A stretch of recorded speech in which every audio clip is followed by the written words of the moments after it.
Hi, everyone. Welcome to the Richard Lewis Opera and Broadway channel. I'm so glad you're here. And I'm so excited about our upcoming concert of Broadway and opera excerpts, which will have its YouTube broadcast premiere on Sunday, August 29th at 2 p.m. Eastern. It's our 11th annual program, and we're calling this one Madness, Sadness, and Bad Behavior. Besides giving you a chance to hear some great toe-tapping tunes, we also give our audience an opportunity to support the literacy and arts integration programs at Fairview Elementary School in Bloomington, Indiana. We'll talk more about that at the August 29th concert. But today, we have all four performers, myself included, here on a video chat to talk about this year's show, which we jokingly call Mad, Sad, Bad, some of our past programs, and some of our musical inspirations. So let's meet our troupe. From Pittsburgh, Pennsylvania, a performer, teacher, a gifted visual artist, our leading lady in soprano, Miss Anna Singer. Hello! Then from Morgantown, West Virginia, where he's on the voice faculty at West Virginia University, tenor Robert Chafin. Guten Morgen. And from Baton Rouge, where he is on the opera faculty at Louisiana State University, as well as the artistic director for Opera Louisiane, Maestro Michael Borowitz. Hey, everybody. I'm so excited that the four of us are here together. And if I think back just, 30 years or so, that was when three of us met when we all were working for Lyric Opera of Cleveland. Richard, you and I playing, yes, the Count and Countess. We always do married couples very well. Don't ask me why. And then, Michael, you keep us going in that sort of direction. And it is so amazing to think about the fact that we've had this relationship going on for so many years, and we still like to get together. Right. Now, Rob, you, yeah. Oh, I would like to point out that we often play couples, married or otherwise, Anna, but we usually play couples in distress. So, you know, there's something to be said for that. Well, absolutely. I mean, that's what life is all about. And then, Rob, you joined us about 10 years ago. We met in Pittsburgh with Pittsburgh Festival Opera. So here we are.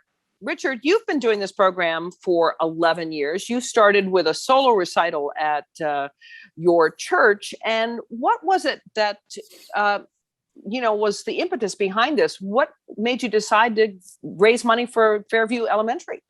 Well, as you all know, I sang professionally for about 20 years with opera companies across the country. I knew that I wanted to move back to Bloomington eventually, which is where my heart is and where I earned my bachelor's degree in voice. So I did that, and in 2010, knowing that I wanted to create musical opportunities for myself in town, I did a solo recital. And that went okay, but I thought, I really need to broaden this program. And so for the next year's program in 2011, I decided to invite my friend Anna Singer, and I thought she's probably going to say no. And I believe your words to me were, "What took you so long?" So the rest is history. We I think added Michael in the next year. Michael's played for 7 of these concerts off and on. And yeah, Rob joined us about 5 or 6 years ago. And so we've sort of gained steam as we go. And a few years into the program, I started learning more about Fairview Elementary School, which is right across the street from the church where we perform the concerts.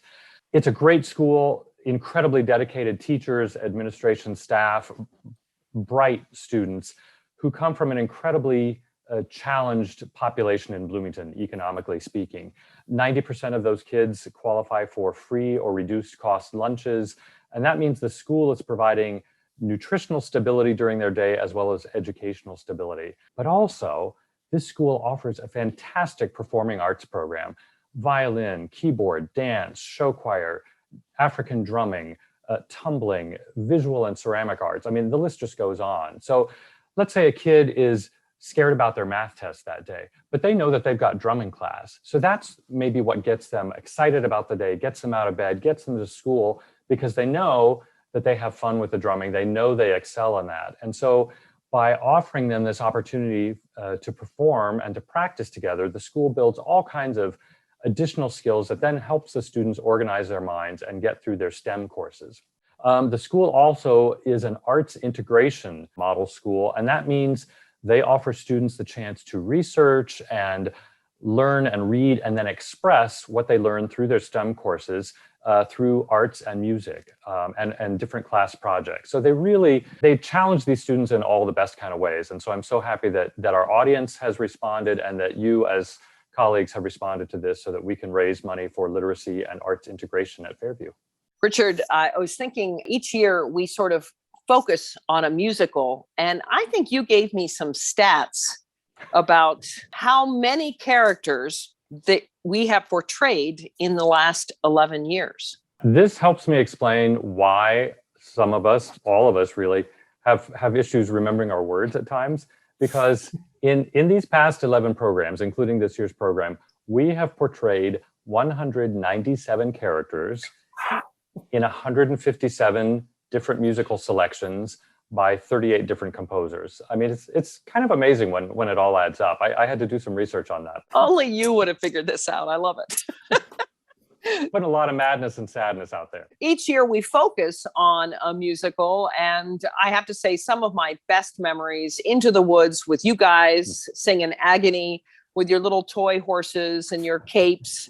And that was great stuff. And then last year, maybe even some of you recognize this because we all did this from home, but we did that wonderful trio from the Pirates of Penzance using pirate paraphernalia here from the Pittsburgh Pirates themselves. Finally, we come to me, almost the quintessential musical. This year, we are finally featuring The Sound of Music. And I think, yes, I think everybody has a story about The Sound of Music. Mr. Borowitz, maestro, tell me your story about The Sound of Music. Well, I was the kid that had the soundtrack, but was very disappointed when I got the vocal selections book so I could sit and play and sing along all of those tunes. I realized that there were numbers in the movie that weren't in that book. And so I was the kid that would sit down and transcribe from the sound recording. I would write out the music so that I could sit and play and sing it myself. So I started at a very early age. Oh my gosh, that's great. Oh, wow. Hey, Rob Chafin. Tell me, what is The Sound of Music to you? I mean, you worked in Germany for years and years and years. You may have even been in Salzburg and seen where they filmed. I made my Salzburg debut in around 2004 and 2009. And of course, it wouldn't be anything if I didn't go twirl around and actually do the whole Julie Andrews thing. For me, it was the first time I ever saw people singing together. And I think I wept from the beginning to the end. And afterwards, I said to my mom and the rest of my family, that's what I want to do. And they were like sarcastically, what, play Maria? And I was like going, well, no, but it was a chance to have an imagination of what it could be like to be someplace else. And the message is just wonderful. The Sound of Music, I mean, for so many people means so many things. Michael, you were talking about playing the tunes on the piano. I have to say, I picked out Doe a Deer. That was one of the first things I picked out on the piano, as opposed to chopsticks or anything like that. That was what I picked out because my grandmother, my wonderful grandmother, said, oh, we're going to go to The Sound of Music. And I didn't know what The Sound of Music was. I didn't understand that it was a movie. I thought my grandmother was a very elegant woman and she was going to take me to the symphony because I had to get all dressed up and I had my little patent leather shoes on and everything. And we got into the car and I have to say the chauffeur, Richard, drove us into town and we settled down in the theater and it was not an orchestra concert at all. All of a sudden there is Maria von Trapp, Julie Andrews swirling around on the top of a mountain. And that's what inspired me to go into music. Totally. So Richard, what about you and The Sound of Music? Well, it's definitely one of the earliest films I got to go to as a kid. There were 5 of us kids and mom and dad didn't have tons of money. And so going to a movie was a big deal. I think they had bought the soundtrack album a couple weeks before that or something, because I remember the tunes and I remember like, oh, these are great.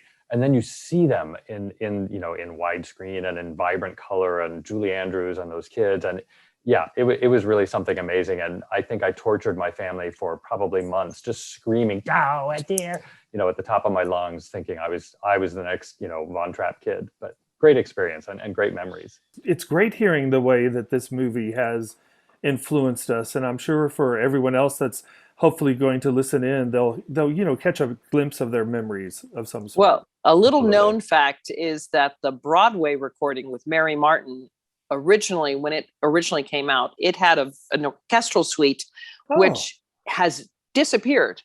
But I, working in the library where I work, the radio station, have access to this. So it's pretty awesome to hear the Pittsburgh Symphony play this beautiful, beautiful orchestral suite of the music from the Sound of Music. So, Wow. but we think about all of these inspirational moments.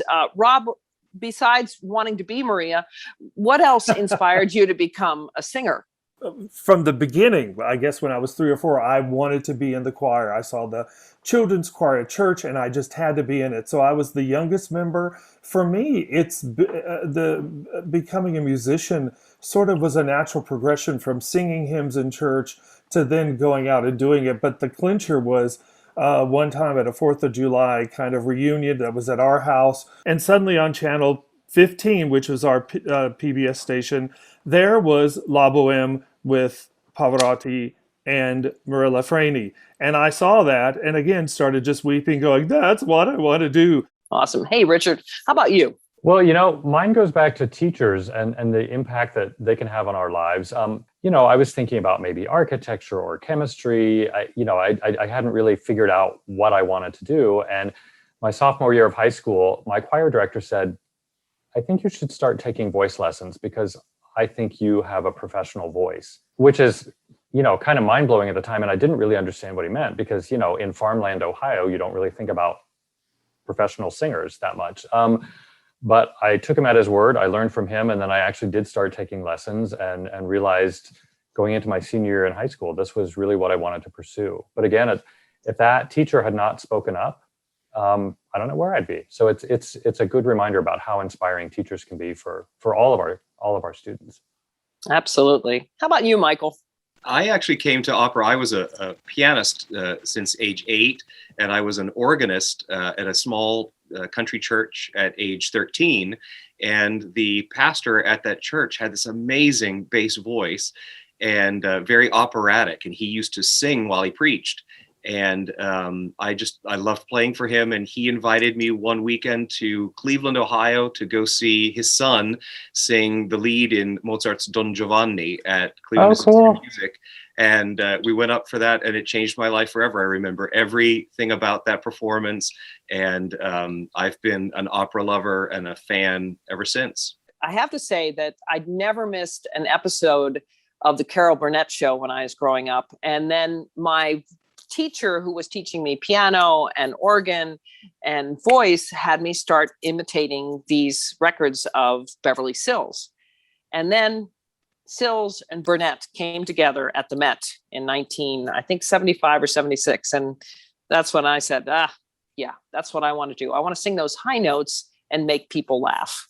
But it is so exciting to think that we've come together now so many times to raise funds for Fairview Elementary School and to help with the arts and the music and what's going on there, and that we still have this opportunity to make it happen. And any last thoughts on what you'd like to add about what we do and how much fun it is?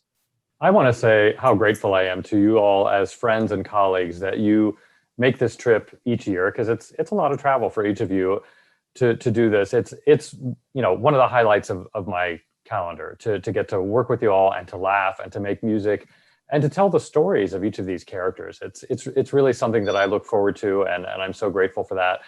And I have to say I'm grateful for our audiences for continuing to follow us and for what they do. Since 2014, when we started raising money for Fairview programs, our audience has donated over $16,000. And last year during the pandemic, when I thought, okay, we're online only, we may not get any donations at all, we topped the charts, record-breaking $5,000. So this is an audience that believes in this cause, and I am so grateful for that as well. Even after 30 years of knowing you guys, it's such a joy to get to spend some time together. And to be honest with you, it makes me feel young again. I love it. I think it's the laughter, the relief, and the release when we finish something. But it's fun to kind of let go and get back to that kind of youth. And I have to tell on Richard a little bit because he is so great in organizing all of these wonderful concerts. He puts them together, he puts the titles together, and all of the music fits in and it all makes sense. And I have to tell you, I'm going to go with 24 hours after we finished a concert, he is already calling me up with ideas for the next one. So go, Richard. I have 2 ideas for next year already. Well, guys, thank you so much for letting me probe into your psyches a bit. And we do have such a wonderful, wonderful time, even when we get a chance to talk like this on Zoom. Well, Anna, thanks so much for moderating this chat. Thank you all for joining today. And thank you to our audience for following us today. And we hope you will join us again on Sunday, August 29th at 2 p.m. Eastern for Madness, Sadness, and Bad Behavior. Can't wait to see you there. Bye. Bye. Bye.